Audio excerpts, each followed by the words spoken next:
Mon père a fait croire à tout le monde que j'étais parti par choix. En réalité, il m'avait mis dehors pour protéger son secret. Je suis un homme de 30 ans. Mon père a dit à tout le monde que j'avais claqué la porte par caprice, que j'avais choisi ma liberté plutôt que ma famille.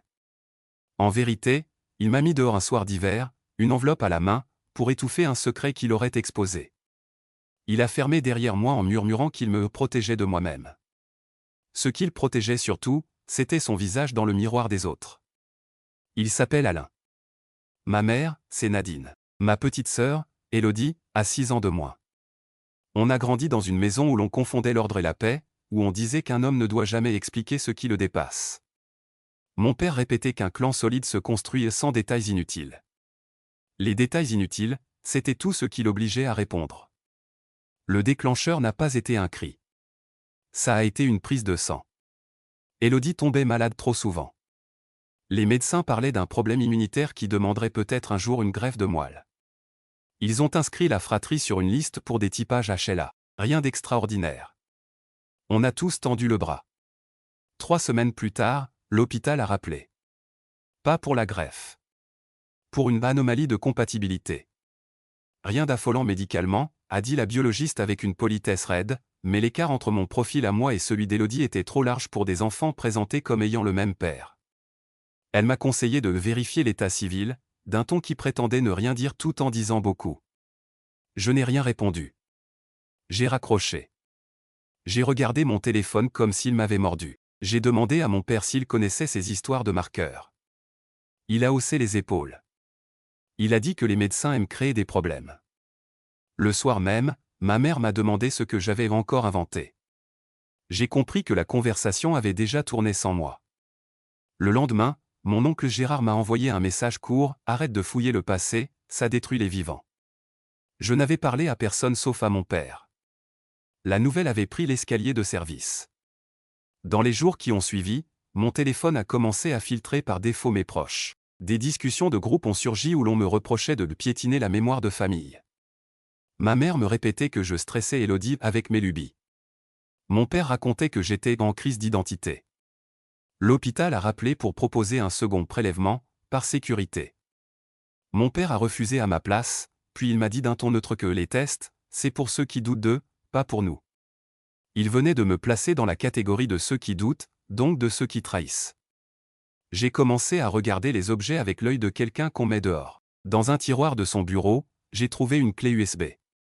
Dedans, un dossier Assurance Famille 2016.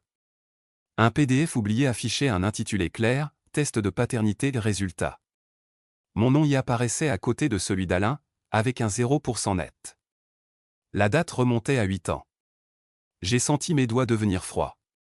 Le document existait avant le typage HLA. Mon père savait depuis des années.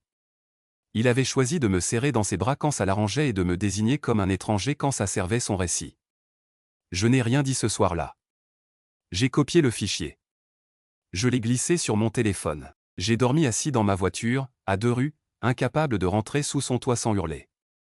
Le lendemain matin, il m'a attendu dans la cuisine. Il a posé une enveloppe beige sur la table, épaisse. Il m'a dit calmement que j'étais à un âge où les hommes partent. Il a ajouté qu'il voyait bien que la famille me pesait. Il a répété qu'il ne voulait pas de scène et qu'il préférait un départ propre. Il n'a pas dit les mots essentiels. Il ne dit jamais les mots qui jalousent son visage. Quand j'ai prononcé test, document, paternité, il a souri avec sa bouche mais pas avec les yeux. Il a dit que je prêtais foi à des papiers sans âme. Puis il a conclu par sa phrase préférée: il me protégeait. Je n'ai pas pris l'enveloppe. Il a insisté. Il a dit que la maison ne devait pas devenir un tribunal. Il a glissé que ma présence m'empêchait d'avancer, que ma mère me rendait dépendant, que l'air dehors me ferait du bien. Il a ajouté que c'était mieux pour Élodie à cause de sa santé fragile. Il venait de transformer une expulsion en geste pour l'enfant. Je suis sorti avec un sac à dos et 2 livres. Lui est resté avec un dossier sans titre et une conscience propre devant les autres. La version officielle a été simple: j'avais choisi de partir pour me chercher. Ma mère l'a répété partout avec un mélange de honte et de loyauté. Mon père l'a installé comme on pose un cadre. Il a ajouté des détails flatteurs pour moi dans les bouches des autres, des phrases qui me peignaient en aventurier généreux. Il a dit que je sacrifierais tout pour mes idées et que c'était beau mais difficile à gérer au quotidien. Les gens hochaient la tête. Personne ne demande des preuves quand le récit est beau. Au début, j'ai tenu l'os du silence entre mes dents. Je payais mon loyer, je travaillais trop, j'envoyais un message à Élodie tous les 2 jours. Elle répondait par des cœurs timides. Elle restait à l'intérieur de sa chambre. Je ne voulais pas la tirer par la manche. Je ne voulais pas non plus devenir l'ombre qu'on désigne quand on a peur de la lumière. Je me suis juré de ne pas faire exploser la maison sans choix. Puis les signes ont recommencé à pousser comme des mauvaises herbes. Une photo retrouvée chez ma grand-mère, où ma mère fixait l'objectif les yeux rouges, ma tête de bébé dans les bras d'un homme qui n'était pas Alain. Au dos, un prénom griffonné, Louis. Une boîte de lettres jaunies où elle parle de ne pas pouvoir t'emmener mais de te regarder grandir de loin. Un reçu d'hôpital au nom de ma mère pour le suivi prénatal. La date coïncidait avec le début de leur mariage civil, pas religieux. Et puis un carnet de mon grand-père maternel où il écrivait une phrase récurrente, « Mieux vaut un mensonge utile qu'une vérité qui casse ». Il appelait ça le ciment des familles. J'ai senti ce ciment me coller à la peau. J'ai cherché Louis. Le prénom m'a mené à un homme mort depuis des années, le frère aîné de ma mère. Mon oncle. Son dossier était sec, accident de moto, 1995. Dans un album, une photo de lui et de ma mère à une fête de village, complicité évidente. Dans un autre, une photo où mon père se tient au bord, raide, tout juste fiancé. Je me suis avancé sur cette hypothèse que je détestais fabriquer. Mon père m'a élevé en sachant que je n'étais pas son fils, et il m'a mis dehors quand la biologie a menacé de dessiner l'arbre autrement. Il ne voulait pas que le village le plaigne. Il voulait garder sa statue dans l'église des vivants. Je n'avais pas de preuve solide de la filiation avec Louis, seulement un faisceau qui me brûlait. La preuve que j'avais, c'était le PDF 0%. J'ai décidé de rendre la preuve visible. Je suis allé voir maman. Je lui ai tendu la clé USB. Elle l'a glissée dans un vieux PC. Elle a lu sans cligner. Elle a posé sa main sur la bouche. Elle a dit qu'elle n'avait pas su quoi faire à l'époque. Elle a articulé que mon père avait promis de ne jamais me faire payer ça. Elle a ajouté qu'il avait souffert en silence. Elle a utilisé la souffrance d'un homme pour recouvrir la mienne, par réflexe. Je n'ai pas crié.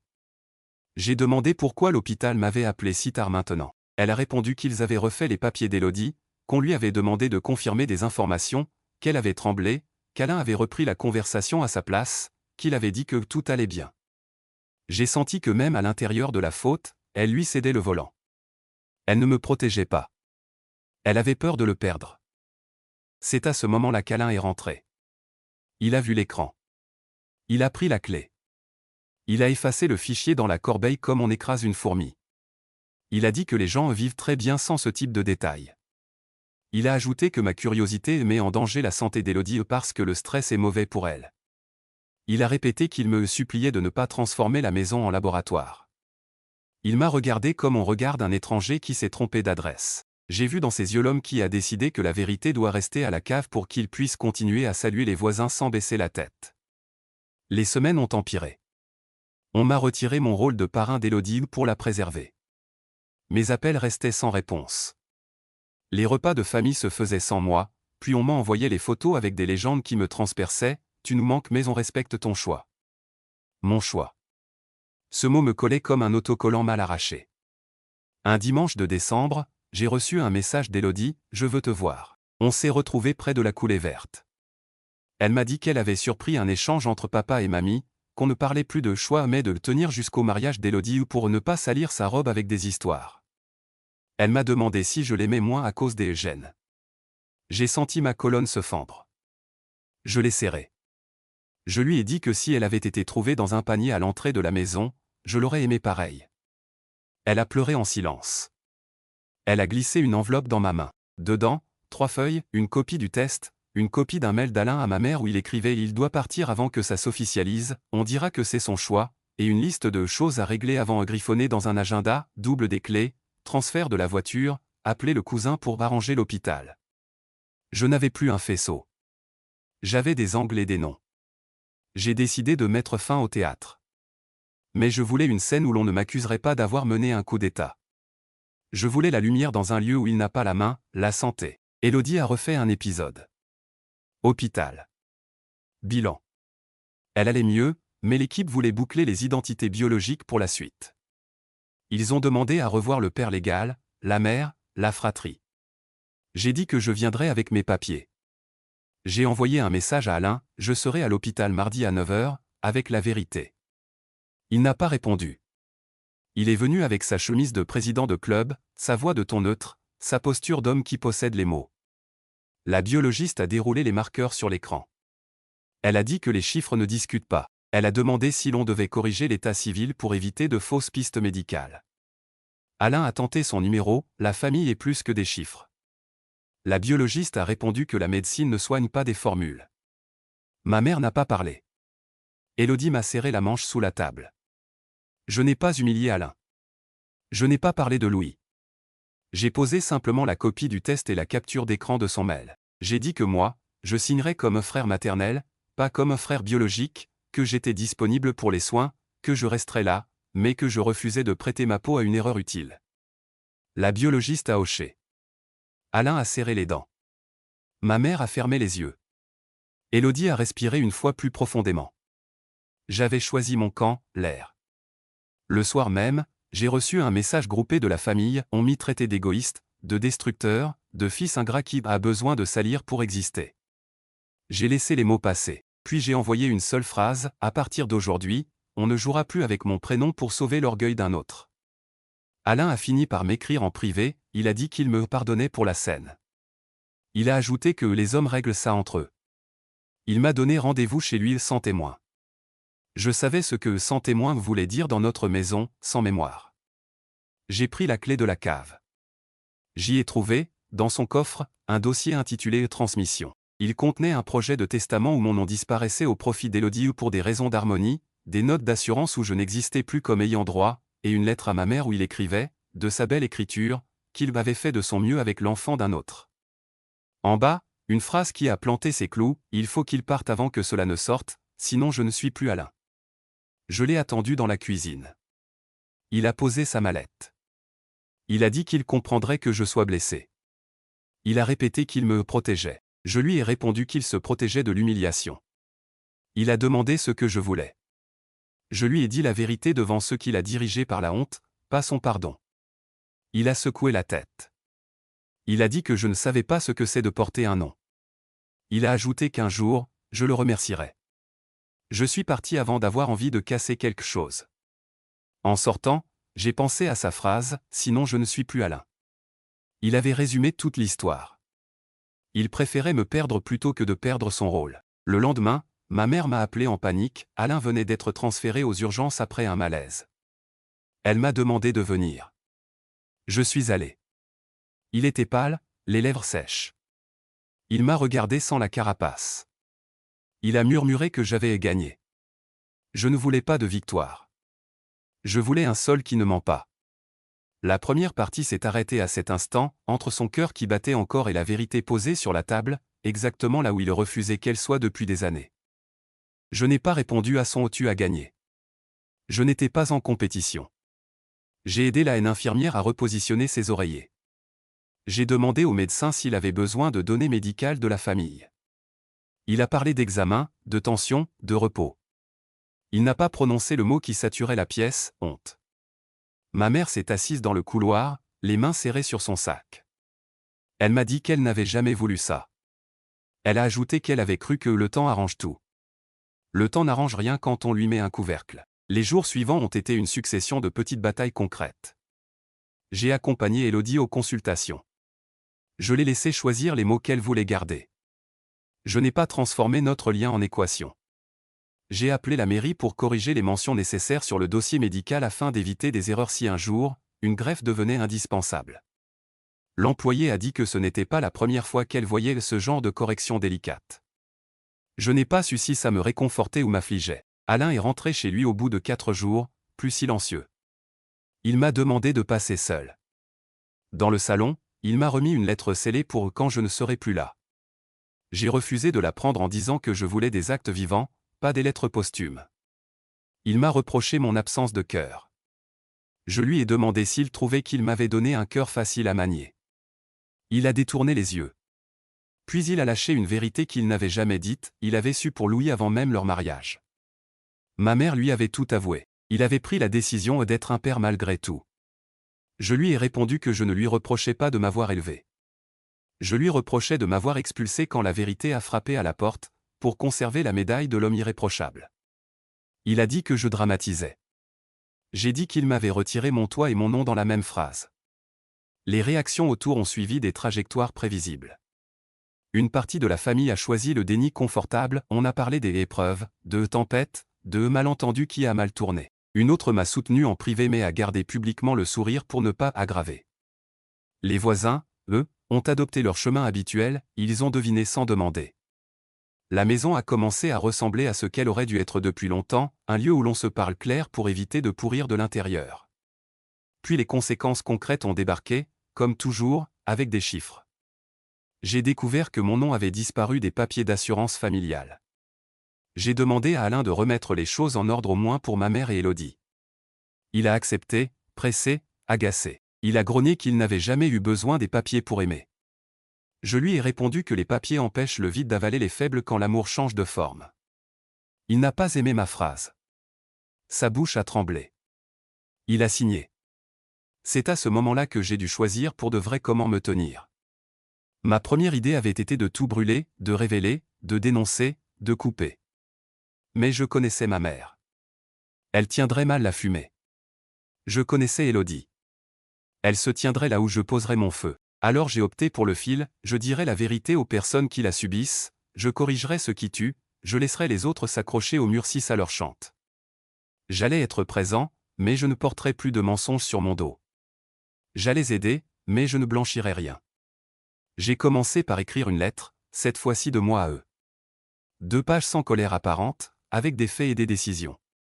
J'y rappelais la chronologie, sans adjectifs inutiles. J'y posais 10 lignes claires, je ne suis pas le fils biologique d'Alain, je reste le frère d'Élodie, je ne veux plus qu'on dise que je suis parti par choix, je refuse d'être le fusible de la réputation d'un homme, je participe aux soins d'Élodie sans condition, je n'assiste plus à des dîners où l'on recolle du vernis au lieu de réparer, je demande à Alain de dire lui-même à sa famille la phrase qu'il refuse de prononcer, je cesserai d'être présent cilement devant Élodie, je n'utiliserai jamais cette histoire pour humilier publiquement, je ne prendrai plus de décision dans l'ombre. J'ai lu la lettre à voix basse à Élodie.